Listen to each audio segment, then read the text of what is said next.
नवंबर 2024 नए सप्ताह की शुरुआत के साथ ही दिन सोमवार हो गया, हिंदी तिथि तृतीया। और आइए बात करते हैं आज के मुख्य समाचार में। देश पहली अच्छी खबर, सरकार का नया प्लान है। देश के हर जिले में होगी एक महिला हितैषी ग्राम पंचायत। लैंगिक असमानता को मिटाने के लिए केंद्र सरकार की तरफ से ये नया कदम उठाया जा रहा। पंचायती राज मंत्रालय ने देश भर के सभी राज्यों और केंद्र शासित प्रदेशों की सरकारों को ये लक्ष्य भी सौंप दिया है और अब इन्हें इस दिशा में किस तरह से काम करना है, इसके लिए 4 से 6 नवंबर के बीच महाराष्ट्र पुणे में एक राष्ट्रीय कार्यशाला का आयोजन भी होने जा रहा और इस कार्यशाला में देश भर से पंचायतों के अधिकारी प्रतिनिधि शामिल होंगे। जमीनी स्तर से ही विकास योजनाओं में हर वर्ग की भागीदारी को सुनिश्चित करने के लिए केंद्र की मोदी सरकार द्वारा ये नया कदम उठाया जा रहा, खास करके महिलाओं के लिए। इसी उद्देश्य के साथ ग्राम पंचायत विकास योजनाएं बनाने से पहले महिला सभाओं और बाल बालिका सभाओं को अनिवार्य किया गया है। सरकार का कहना कि देश में महिला सशक्तिकरण को बढ़ाए जाने का लक्ष्य रखा है और ये जो आदर्श महिला हितैषी ग्राम पंचायतें बनाई जाएगी, इनमें क्या क्या नए अपडेट होंगे देख सकते हैं आप। सभी बालिकाएं स्कूल कॉलेज जाती हो, महिलाओं और युवतियों को रोजगार व जीवन जीने के लिए उपयोगी कौशल सिखाया जाएगा। महिलाओं को स्वास्थ्य संबंधित पूर्ण जानकारी पंचायत स्तर पर दी जाएगी। अधिक से अधिक महिलाओं और बालिकाओं की भागीदारी अब ग्राम सभाओं में होगी।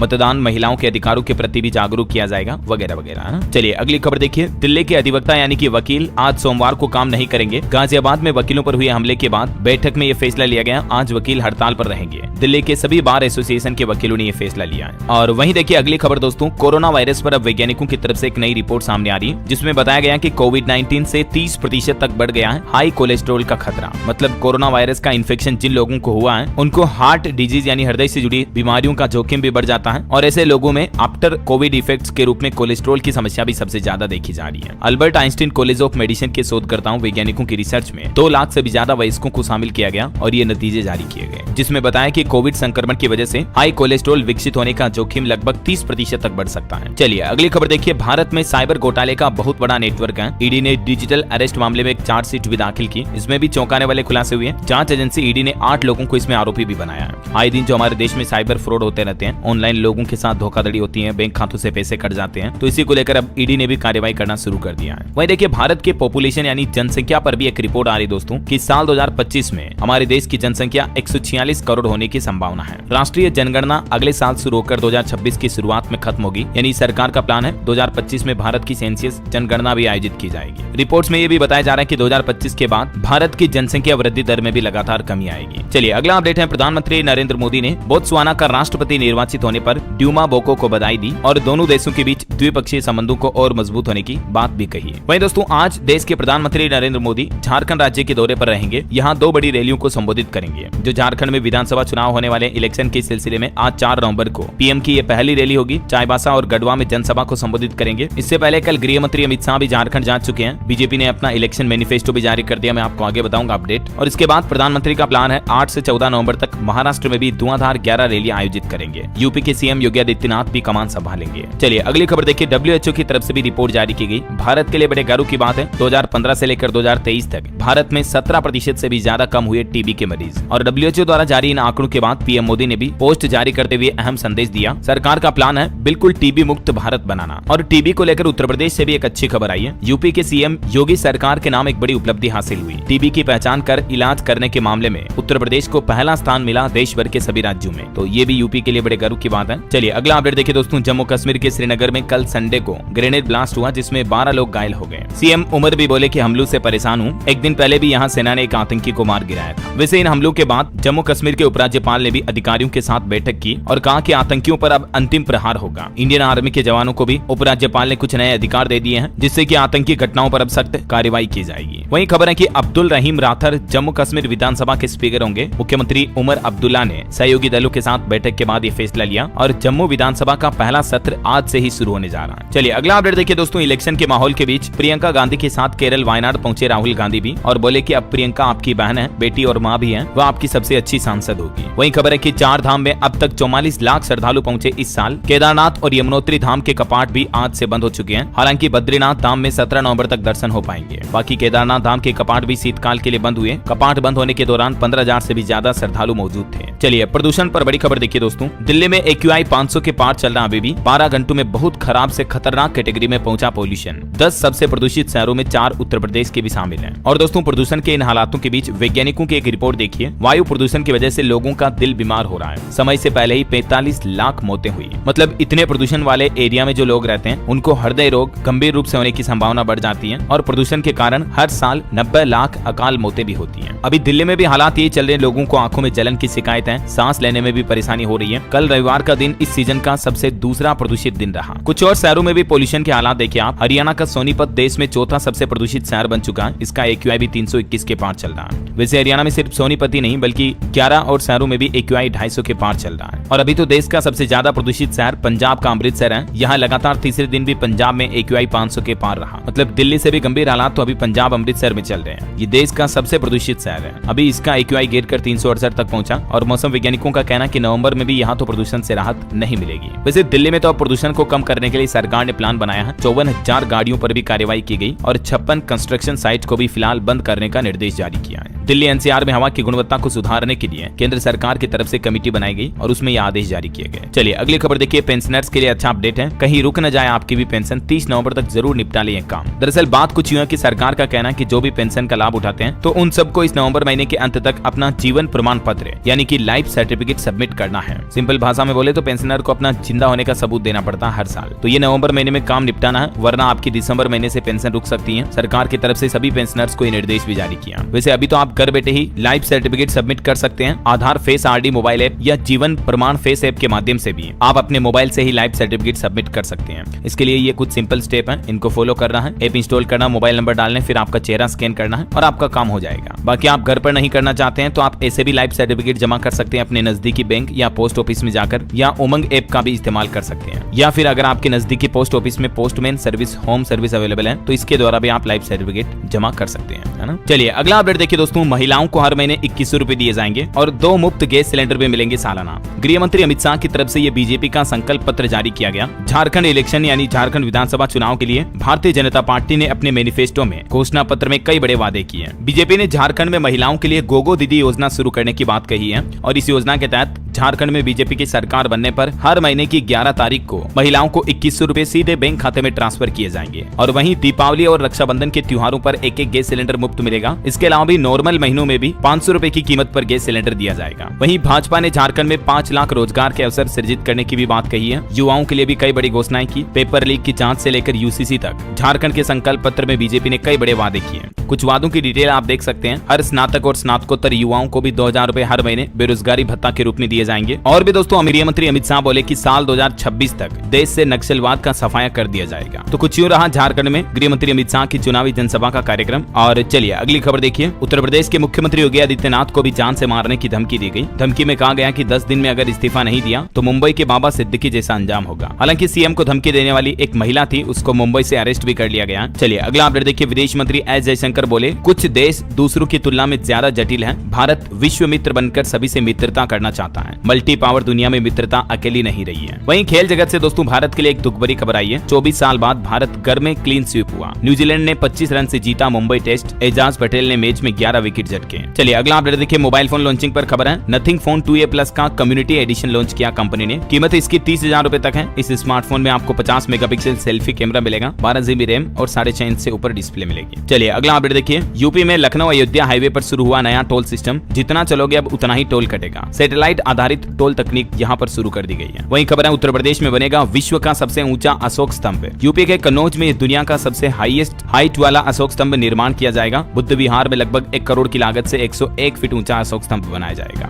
वहीं भूकंप पर अपडेट आ रहा है दोस्तों, गुजरात के कच्छ में फिर से कांपी धरती। 3.5 तीव्रता के भूकंप के झटके महसूस किए गए। हालांकि गनीमत रही कि कोई हताहत नहीं हुई। झारखंड में भी भूकंप के झटके लगे। यहाँ भी रिएक्टर स्केल पर तीव्रता 3.6 रही। भूकंप का केंद्र खूंटी में जमीन से 5 किलोमीटर नीचे रहा। गनीमत रही कि कहीं भी जानमाल का नुकसान नहीं हुआ। वहीं देखिए केट की तरफ से अनुमान लगाया गया कि अगले 60 दिनों में यानी ये नवंबर दिसंबर 2 महीनों में देश में 48 लाख शादियां होगी। 6 लाख करोड़ का कारोबार होगा। इस साल विवाह के लिए इन 2 महीनों में टोटल टोटल 18 शुभ मुहूर्त हैं। देव उठनी एकादशी होगी 12 नवंबर को और उसी दिन से विवाह मांगलिक कार्य शुरू हो जाएंगे, जो कि फिर 16 दिसंबर तक चलेंगे। अनुमानित 48 लाख शादियां होने का अनुमान है, जिससे 6 लाख करोड़ का व्यापार होगा। और इसी साल यानी अब बचे 2 महीनों में शादियों के लिए टोटल 18 शुभ मुहूर्त रहेंगे, जिनमें नवंबर में इन तारीखों पर शुभ तिथियां रहेगी 12, 13, 17, 18, 22, 23, 25, 26, 28 और 29 तारीख को। और दिसंबर में टोटल ये 8 तिथियां रहेगी, जिसमें शादियों के लिए शुभ मुहूर्त होंगे, है ना। चलिए अगली खबर देखिए। संसदीय समिति के सामने परसों बुधवार को पेश होंगे विदेश सचिव। LAC गश्त और कनाडा संबंधों पर भी जानकारी दे सकते हैं। वहीं वक्फ संशोधन विधेयक बिल पर भी खबर आ रही कि अगर वक्फ विधेयक पारित हुआ तो बैसाखी भी होंगे जिम्मेदार। जमीयत उलेमा ए हिंद के प्रमुख अरशद मदनी ने कहा कि राष्ट्रीय जनतांत्रिक गठबंधन यानी NDA में जो दल धर्मनिरपेक्ष होने का दावा करते हैं, उनसे इस खतरनाक विधेयक का समर्थन करने से बचना चाहिए। जमीयत उलेमा ए हिंद ने TDP और JDU को भी ये चेतावनी दी, जो कि NDA के सहयोगी दल है। चलिए अगला अपडेट देखिए दोस्तों। भारत ने जारी किया अपना नया बायोडाइवर्सिटी प्लान। साल 2030 तक क्या लक्ष्य हासिल करने का प्लान है सरकार का, तो देखिए जरा। भारत ने साल 2030 तक 30% भूमि, जल और समुद्री क्षेत्रों की रक्षा के लिए नया जैव विविधता एक्शन प्लान जारी किया है, जिसके तहत पर्यावरण संरक्षण और सस्टेनेबल डेवलपमेंट पर जोर दिया जाएगा, जिसके अंतर्गत कई नए लक्ष्य हासिल किए जाएंगे। और भी इस प्लान के बारे में डिटेल जानकारी आप देख सकते हैं। साल 2030 तक के लिए ये इंडियन गवर्नमेंट का प्लान है, ठीक है ना। बहरहाल अभी तो अपन कुछ और महत्वपूर्ण और काम की खबरें देखेंगे दोस्तों, लेकिन फिलहाल वक्त तो चला है आज के ताजा मौसम समाचार जानने का। देखिए राजस्थान में मौसम का एनालिसिस। अक्टूबर में रिकॉर्ड तोड़ बारिश हुई, तापमान भी 40 डिग्री के पार पहुंचा। नवंबर के दूसरे सप्ताह से पड़ेगी सर्दी। झारखंड में आज बादल छाए रहेंगे, हालांकि बारिश की संभावना नहीं है। 5 और 6 नवंबर को कोहरा छाया रहेगा। वहीं देखिए हिमालय पर भी जलवायु परिवर्तन का असर दिख रहा है। हिमानी झीलों के क्षेत्रफल में बढ़ोतरी हुई, जिससे कई राज्यों में बाढ़ का जोखिम बढ़ चुका है। केंद्रीय जल आयोग और मौसम वैज्ञानिकों द्वारा जारी रिपोर्ट के मुताबिक भारत के कई जिलों में सतही क्षेत्र में बढ़ोतरी हुई है, जिसका असर हिमाचल प्रदेश, उत्तराखंड, सिक्किम और अरुणाचल प्रदेश, लद्दाख जैसे एरिया में बाढ़ के हालात बढ़ने के आसार रहेंगे। ये असर पड़ेगा। और भी अगले 24 घंटों के दौरान मौसम की संभावित गतिविधियां क्या रह सकती हैं। इन कुछ राज्यों में हल्की मध्यम बारिश हो सकती है, देख सकते हैं आप डिटेल भी। चलिए मौसम के बाद आज के कुछ मार्केट अपडेट्स देख लेते हैं। 2-3 दिन की छुट्टियों के बाद मार्केट ओपन हो रहा, तो आज शेयर बाजार में बड़ी गिरावट आ सकती है, क्योंकि FIIs ने लगभग 1.25 लाख करोड़ के शेयर भी बेचे हैं। वहीं आज 4 नवंबर को शेयर बाजार में हीरो और सन फार्मा जैसे स्टॉक्स पर नजर रखें। कई सारी कंपनियों ने अपने फाइनेंशियल नतीजे भी जारी किए हैं। निवेशकों के लिए भी खबर है, 18 नवंबर को खुलेगा अब तक का सबसे बड़ा SME IPO। रोसमेटा डिजिटल सर्विसेज का 206 करोड़ रुपए का IPO 18 नवंबर को सब्सक्रिप्शन के लिए खुलेगा, ठीक है ना। और इसका प्राइस बैंड 140 से 47 रुपए प्रति शेयर तय किया गया है। वहीं केनरा बैंक ने भी अपनी रिपोर्ट जारी की। नेट प्रॉफिट 11% बढ़कर 4014 करोड़ रुपए हुआ। और खबर है RINL यानी राष्ट्रीय इस्पात निगम लिमिटेड को केंद्र सरकार ने वित्तीय मदद भी दी है, क्योंकि अभी कुछ संकटों से गिरी हुई है ये सरकारी कंपनी, तो इस कंपनी को उबारने के लिए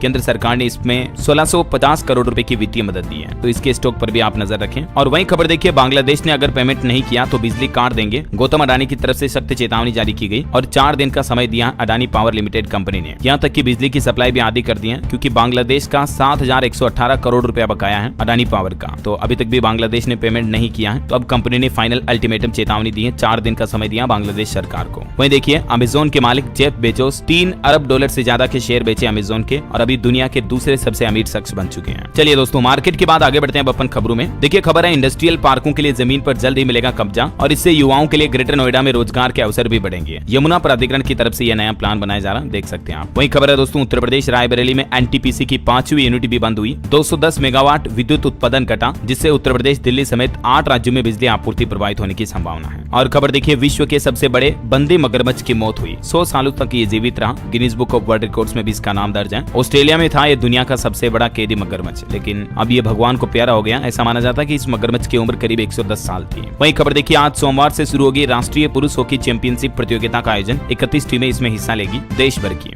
और ये प्रतियोगिता 16 नवंबर तक चलेगी। और खबर है, वंशधारा परियोजना का दूसरा चरण जून 2025 तक पूरा होगा। केंद्रीय मंत्री के राम मोहन नायडू की तरफ से ये बड़ी घोषणा की गई। इस परियोजना के माध्यम से किसानों के सिंचाई वगैरह में सहूलियत होगी, तो इस परियोजना को 2025 में खत्म कर दिया जाएगा, है ना। चलिए अगला अपडेट देखिए, आधार कार्ड पैन कार्ड बनाना अब और आसान होगा। पूरे देश में नए सर्विस सेंटर खोलने जा रही है सरकार। प्रत्येक digital India common service centre एक मल्टी फंक्शन सर्विस सेंटर के रूप में कार्य करेगा। मतलब CSC सेंटर जो होते हैं ना, उन पर अब आपको 1, 2, 5, 10 नहीं, बल्कि कई नई ढेर सारी सुविधाएं मिलेगी। भारत सरकार की तरफ से digital India common service centre DICSE program launch किया गया। इलेक्ट्रॉनिक्स और IT मंत्रालय द्वारा शुरू किए गए इस मिशन का उद्देश्य है भारत के खास करके ग्रामीण क्षेत्रों में डिजिटल इंफ्रास्ट्रक्चर को और ज्यादा बढ़ावा देना है। सरकार का प्लान है कि देश भर में 4740 केंद्र बनाए जाएंगे इस तरह के, जहां आपको आधार पंजीकरण, बैंकिंग, टेली लॉ, टेलीमेडिसिन, शिक्षा, ई-कॉमर्स सपोर्ट समेत कई तरह की सुविधाएं मिलेगी, ठीक है ना। चलिए अगला अपडेट देखिए, कार्मिक और प्रशिक्षण विभाग की तरफ से निर्देश जारी किए गए। दिसंबर और जून में रिटायर होने वाले 1 लाख केंद्रीय कर्मचारियों को एक अतिरिक्त अतिरिक्त इंक्रीमेंट भी मिलेगा। रेलवे समेत विभिन्न केंद्रीय विभागों में 30 जून या 31 दिसंबर को सेवानिवृत्त होने वाले कर्मचारियों को अतिरिक्त वेतन बढ़ोतरी का लाभ मिलेगा। यह आदेश सर्वोच्च न्यायालय में विचाराधीन रिव्यू पिटीशन के अंतिम फैसले से प्रभावित होगा। देख सकते हैं आप इसके बारे में डिटेल भी। चलिए अगली खबर है, मध्य प्रदेश के इंदौर पीथमपुर में बनेंगे वंदे भारत स्लीपर कोच और इलेक्ट्रिक बसें भी। पिनेकल मोबिलिटी का एमपी में 600 करोड़ का इन्वेस्टमेंट करने का प्लान है। इससे 1000 से ज्यादा युवाओं को रोजगार मिलेगा।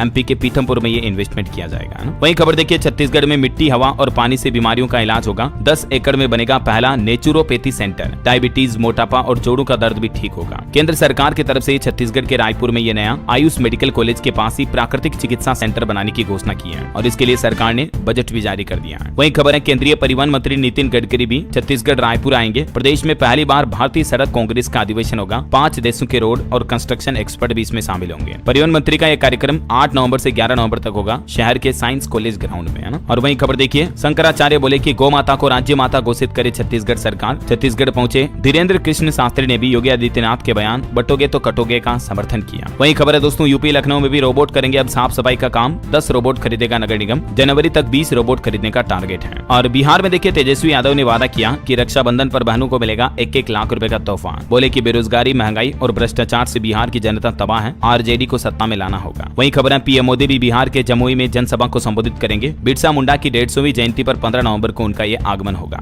वैसे बिहार के सरकारी शिक्षकों की ट्रांसफर और पोस्टिंग पर भी बड़ी खबर आई है। 6 नवंबर से ही ऑनलाइन आवेदन हो पाएंगे और ये शिक्षकों का भी 31 दिसंबर तक बिहार में ट्रांसफर हो पाएगा। तबादलों के लिए 10 ऑप्शन दे सकते हैं। जनवरी में नए स्कूलों में पोस्टिंग भी होगी। वैसे बिहार में स्टूडेंट के लिए भी एक नया नियम लागू होने जा रहा। बिहार के सरकारी स्कूलों में स्टूडेंट की अब ऑनलाइन हाजिरी लगेगी। मैंने आपको इसके बारे में डिटेल बताई थी पहले भी। 1 जनवरी 2025 से ही बिहार में नया नियम लागू होगा। अब स्कूलों में हाईटेक हाजिरी लगेगी। टेबलेट के जरिए बच्चों की चेहरा स्कैनिंग होगी। फेस स्कैन के जरिए बच्चों की अटेंडेंस लगेगी, है ना। चलिए अगला अपडेट है, चंडीगढ़ में बदला स्कूलों का समय। सुबह 8:20 से शुरू होगी कक्षाएं। आज सोमवार से नया टाइम टेबल लागू होगा। और वहीं भारत के लिए एक बड़े गर्व की बात देखिए दोस्तों, हिमाचल की वंशिका ने वर्ल्ड बॉक्सिंग में जीता गोल्ड मेडल। सिर्फ 1.5 मिनट में जर्मनी के मुक्केबाज को शिकस्त दी इन्होंने। अमेरिका में जो अंडर 19 विश्व चैंपियनशिप का आयोजन हो रहा, इसमें हिमाचल प्रदेश की वंशिका गोस्वामी ने ये भारत का नाम रोशन किया। मेरी कांग्रेट्स वंशिका को। वहीं खबर है, हिमाचल में पहली बार होगी ऑटो एंड मोटो क्रॉस। देश विदेश के एक्सपर्ट दिखाएंगे जोहर। कुल्लू फेस्टिवल ऑफ स्पीड इसे नाम दिया गया है। 27 से 30 नवंबर तक इसका आयोजन होगा। चलिए पंजाब में आंकड़ा आ रहा कि धान की खरीद 85 लाख टन के पार हुई। 2320 रुपए प्रति क्विंटल की एमएसपी पर अभी धान की खरीदारी की जा रही है। वहीं देखिए, छठ के त्योहार पर घर जाने वालों के लिए अच्छी खबर। रेलवे की तरफ से 39 और नई स्पेशल ट्रेनें चलाने का घोषणा किया है। दिल्ली एनसीआर के रूट पर चलेगी है। और हिमाचल से एक और अपडेट है दोस्तों, मुख्यमंत्री सुखविंदर सिंह सुक्खू ने किया बालिका आश्रय कल्पा का दौरा और बालिकाओं को 25-25 हजार रुपए देने की घोषणा भी की है। देख सकते हैं आप हिमाचल सरकार के इस नए प्लान के बारे में डिटेल भी। चलिए अगला अपडेट है, 1 जनवरी से मध्य प्रदेश में 4 नए मिशन शुरू होंगे। मुख्यमंत्री डॉक्टर मोहन यादव की तरफ से बड़ा ऐलान किया गया। सीएम यादव ने कहा कि जनवरी 2025 से ही युवा शक्ति मिशन, गरीब कल्याण मिशन, किसान कल्याण मिशन और नारी सशक्तिकरण मिशन प्रारंभ किए जाएंगे एमपी सरकार द्वारा। मध्य प्रदेश के मुख्यमंत्री ने कल भी बड़ी घोषणा की थी, मैंने आपको बताया था। 10 से ज्यादा गाय पालने पर अब क्रेडिट कार्ड और अनुदान भी देगी एमपी सरकार। ऐसे किसान भाई लोग जो इतने गोपालकों का पालन करते हैं तो उन्हें 5 से 10 हजार रुपए तक गायों के पालन पोषण के लिए एमपी सरकार देगी। गोवर्धन पूजा समारोह के दौरान एमपी के सीएम ने ये घोषणाएं की थी, है ना। चलिए अगली खबर है, 4 नवंबर आज से होगा नया रायपुर में छत्तीसगढ़ राज्य उत्सव 2024 का आयोजन। एमपी के सीएम मोहन यादव इसका उद्घाटन करेंगे। वहीं खबर है, हरियाणा की नौकरशाही में भी सरकार ने बड़ा फेरबदल किया। 28 आईएएस अधिकारियों का ट्रांसफर किया। गुरुग्राम में भी नया डीसी नियुक्त किया गया। और वहीं देखिए, एक रिपोर्ट सामने आ रही कि मौजूदा वर्ष के पहले 10 महीनों में भारतीय नवाचारों और स्टार्टअप्स ने लगभग $12.25 बिलियन का आंकड़ा पार किया। तो मतलब इंडिया में स्टार्टअप्स के वैल्यूएशन में बढ़ोतरी हो रही है। और देखिए, देश के रक्षा मंत्री राजनाथ सिंह ने भी घोषणा करते हुए कहा कि भारत में साल 2029-30 तक रक्षा निर्यात को बढ़ाकर 50,000 करोड़ रुपए तक पहुंचाने का लक्ष्य रखा है सरकार ने। वहीं एक बड़ी चौंकाने वाली रिपोर्ट सामने आ रही है, पंजाब में 15 सितंबर से लेकर 3 नवंबर तक पराली जलाने की 4132 से भी ज्यादा घटनाएं सामने आई। पंजाब रिमोट सेंसिंग सेंटर द्वारा जारी ये आंकड़े भी आप देख सकते हैं। और एक बड़ी चौंकाने वाली रिपोर्ट देखिए, साल 2050 तक दुनिया की सबसे अधिक मुस्लिम आबादी वाला देश बन जाएगा हमारा भारत। हाल ही में एक बहुत चिंताजनक रिपोर्ट सामने आई है और इस रिसर्च में भारत में जनसंख्या पॉपुलेशन को लेकर एक बड़ा खुलासा सामने आ रहा है। प्यू रिसर्च सेंटर के द्वारा the future of world regions नाम से की गई इस रिसर्च में सामने आया है कि भारत में मुस्लिमों की आबादी तेजी से बढ़ेगी, जबकि इसके उलट पाकिस्तान, बांग्लादेश और अफगानिस्तान जैसे मुस्लिम देशों में रहने वाले देशों में हिंदुओं की जनसंख्या में और ज्यादा गिरावट आएगी। मतलब जो मुस्लिम देश है वहाँ तो हिंदू और कम होंगे, जबकि अभी जो हमारे देश भारत में हिंदू बहुल संख्या है, उनकी आबादी से भी देश में मुस्लिम पॉपुलेशन बढ़ सकती है इस रिपोर्ट के मुताबिक। तो और इस रिपोर्ट पर असम राज्य के मुख्यमंत्री हिमंत बिश्व शर्मा ने भी कहा कि हिंदुओं को जय श्री राम का नारा लगाने के लिए एक साथ होना बहुत जरूरी है। आजादी के बाद से भी अब तक के आंकड़ों को देखें दोस्तों तो हिंदू 3 गुना बढ़े, जबकि मुस्लिम 7 गुना तक बढ़े हैं हमारे देश में। हिंदू, मुस्लिम, सिख, ईसाई किसकी आबादी कितनी तेजी से बढ़ी। 1951 के बाद से लेकर अब तक के ये कुछ आंकड़े आप देख सकते हैं। चलिए अगली खबर देखिए। उत्तराखंड सरकार का सख्त आदेश, प्रदेश के स्कूलों और कॉलेजों में अब अगर छेड़छाड़ हुई तो उन शिक्षकों को भी बर्खास्त किया जाएगा जिन स्कूलों में इस तरह की घटनाएं देखने को मिलेगी। वहीं खबर है मध्य प्रदेश अब एलिफेंट स्टेट भी बनेगा। मुख्यमंत्री ने राज्य स्तरीय टास्क फोर्स का ऐलान किया एमपी में हाथियों की जनसंख्या को बढ़ाने के लिए। और खबर है हरियाणा में देखिए अब सामान्य वर्ग में शादी करने वाली दूसरी राज्यों की महिलाओं को नहीं मिलेगा ये बड़ा लाभ। दरअसल राज्य चुनाव आयोग की तरफ से इस संबंध में स्पष्ट निर्देश भी जारी किए और कहा कि दूसरे प्रदेशों द्वारा जारी जाति प्रमाण पत्र के सहारे हरियाणा में आरक्षित सीटों पर निकाय चुनाव लड़ने की अनुमति नहीं दी जाएगी। अनुसूचित जाति प्रमाण पत्र को वैध माना जाएगा। ये चुनाव आयोग की तरफ से कुछ निर्देश जारी किए गए। वहीं खबर है बुजुर्ग पेंशनरों के लिए अच्छी खबर देखिए। जिला मुख्यालय के नहीं लगाने पड़ेंगे चक्कर। बीडीओ और एसडीएम को उत्तर प्रदेश सरकार की तरफ से कुछ नया पावर दिया गया, जिसके चलते पेंशन धारकों को तहसील और ब्लॉक मुख्यालयों पर ही पेंशन के बारे में जानकारी मिल पाएगी, है ना। वहीं खबर है 9 से अधिक देशों को चीन ने बड़ी सौगात दी, वीजा फ्री कर सकेंगे प्रवेश। और इन 9 देशों की लिस्ट आप देख सकते हैं। इन देशों के नागरिक अगर चाइना में जाते हैं तो वीजा लेने की जरूरत नहीं पड़ेगी। और अंतर्राष्ट्रीय न्यूज पर एक और अपडेट आ रहा कि 5 नवंबर से अमेरिका का राष्ट्रपति चुनाव होने जा रहा। चुनाव के परिणाम लगभग जनवरी में आएंगे। 6 जनवरी से लेकर 20 जनवरी तक अमेरिका में नए राष्ट्रपति की नियुक्ति होगी। चलिए दोस्तों कुछ एजुकेशनल खबरें देख लेते हैं। देखिए NMMSS स्कॉलरशिप के लिए आवेदन की अंतिम तारीख बढ़ चुकी है। ये NMMSS का मतलब है national means cum merit scholarship scheme, जो कि शिक्षा मंत्रालय की तरफ से चलाई जाती है। तो इसमें अब स्टूडेंट 15 नवंबर तक आवेदन कर सकते हैं इस ऑफिशियल पोर्टल के जरिए, ठीक है ना। और इसके लिए योग्यता क्या क्या होगी जिसकी जानकारी भी आप देख सकते हैं। कितनी स्कॉलरशिप मिलती है, तो इस योजना के तहत स्टूडेंट को हर साल 12,000 रुपए तक की छात्रवृत्ति का लाभ दिया जाता है। वहीं इस सप्ताह की कुछ गवर्नमेंट जॉब्स भी देख लीजिए आप। राष्ट्रीय स्वास्थ्य मिशन में 7,401 पदों पर भर्ती निकली हुई है। राजस्थान में भी 2202 पदों पर भर्ती है। ये स्वास्थ्य मिशन वाली भर्ती तो यूपी में है, ठीक है ना। और इसमें आवेदन करने की अंतिम तारीख 17 नवंबर है। इसके अलावा यंत्र इंडिया लिमिटेड में भी 3883 पदों पर भर्ती निकली हुई है। 21 नवंबर लास्ट डेट। राजस्थान के आरपीएससी में वैकेंसी है 4 दिसंबर लास्ट डेट। इसमें आवेदन 5 नवंबर से शुरू होंगे। 2202 पदों पर भर्ती आने वाली है। ओएनजीसी में भी 2236 पदों पर वैकेंसी निकली हुई है। 10 नवंबर आवेदन करने की लास्ट डेट। कोल इंडिया में 640 पदों पर वैकेंसी है। 28 नवंबर लास्ट डेट। तो ये इस सप्ताह की कुछ टॉप जॉब्स हो गई। बिहार में भी सीएचओ के 4500 पदों पर भर्ती निकली हुई है। इसमें भी 1 नवंबर से आवेदन शुरू हो चुके हैं। अंतिम तारीख 21 नवंबर, ठीक है ना। इसके अलावा हरियाणा में भी असिस्टेंट प्रोफेसर के 2424 पदों पर भर्ती निकली हुई है, जिसमें 6 नवंबर से आवेदन शुरू होंगे और इसकी लास्ट डेट ही 12 नवंबर ही रहेगी। बहुत ही कम टाइम दिया गया है, तो तब तक कैंडिडेट अप्लाई कर लें। वहीं उत्तर प्रदेश में देखिए कंप्यूटर प्रशिक्षण योजना के द्वितीय चरण के लिए आवेदन की तारीख बढ़ा दी है सरकार ने। अब 10 नवंबर तक पंजीकरण कर पाएंगे, ठीक है। और यूपी सरकार का एक और प्लान देखिए आप। अब सरकारी स्कूलों में होगी पढ़ाई। यूपी में 8000 मॉडल कंपोजिट विद्यालयों की स्थापना की जाएगी। 10 एकड़ में चमचमाता स्कूल भी बनेगा। उत्तर प्रदेश के आजमगढ़ में मुख्यमंत्री योगी आदित्यनाथ द्वारा ये कुछ बड़ी घोषणाएं की गई है। वहीं खबर है दोस्तों यूपी बोर्ड परीक्षा में कॉपी चेकिंग की ड्यूटी के लिए भी अब ज्यादा पैसे दिए जाएंगे। मतलब 10वीं 12वीं की कॉपियां चेक करने वाले टीचर्स को अब ज्यादा तनख्वाह मिलेगी। ये बढ़ी हुई दर 2025-26 से लागू होगी। कॉपियां चेक करने वाले किन टीचर्स को प्रति कॉपी कितने रुपए दिए जाएंगे, इसके बारे में डिटेल भी आप देख सकते हैं। तो ये उत्तर प्रदेश के शिक्षकों के लिए भी अच्छी खबर है। लगभग 5 सालों बाद योगी सरकार द्वारा ये पारिश्रमिक बढ़ाया गया, ठीक है। और वहीं खबर देखिए आप मध्य प्रदेश में संबल योजना के पात्र स्टूडेंट विलंब शुल्क के साथ 30 नवंबर तक आवेदन कर सकते हैं। वहीं एमपी स्टूडेंट के लिए एक और अच्छी खबर है। सरकारी स्कूलों में अब एग्रीकल्चर की पढ़ाई भी हो पाएगी। एमपी सरकार के द्वारा ये कुछ नए कोर्सेज भी शुरू किए गए हैं। और खबर है बंगाल में भी देखिए 2355 और प्राइमरी स्कूलों में होगी 5वीं तक की पढ़ाई। ये स्कूलों की संख्या बढ़ाई गई है बंगाल सरकार द्वारा। और खबर है कि हिमाचल प्रदेश में जल्द ही शुरू होगी मुख्यमंत्री सुख शिक्षा योजना। इस योजना के तहत 18 साल से कम आयु के बच्चों को हर महीने हिमाचल सरकार द्वारा अनुदान दिया जाएगा। और अनुदान के तहत 1000 रुपए मासिक मिलेंगे बच्चों की शिक्षा, स्वास्थ्य, पोषण संबंधित खर्चों को पूरा करने के लिए। तो हिमाचल के मुख्यमंत्री सुखविंदर सिंह सुक्खू ने कहा कि जल्दी हिमाचल में ये नई योजना शुरू की जाएगी, ठीक है ना। और एजुकेशन के साथ ही एक जीके का अपडेट भी बता दूं आपको, जनरल नॉलेज का है। 4 नवंबर का इतिहास देखिए। आज ही के दिन साल 2008 में अमेरिका के राष्ट्रपति बने थे बराक ओबामा। और भी 4 नवंबर की कुछ ऐतिहासिक घटनाओं की जानकारी आप देख सकते हैं, ठीक है। और चलिए अंत में आप अपन आज के राशिफल पर नजर डालते हैं। देखिए मकर राशि वालों के रुके काम तेजी से पूरे होंगे। मिथुन और कुंभ राशि वालों को बिजनेस में तरक्की मिलेगी। वृषभ राशि के लोगों को भी आज नए अवसर मिलेंगे। कन्या राशि के लोगों के परिवार के साथ संबंध सुधरेंगे। और ये सप्ताह कुल मिलाकर मिथुन, सिंह, तुला समेत कई राशियों के लिए अच्छा रहने वाला है। और भी कुछ अलग अलग राशियों का राशिफल आप देख सकते हैं स्क्रीन पर। इस टेबल में देख लीजिएगा वीडियो को थोड़ा पॉज करके। और हाँ दोस्तों,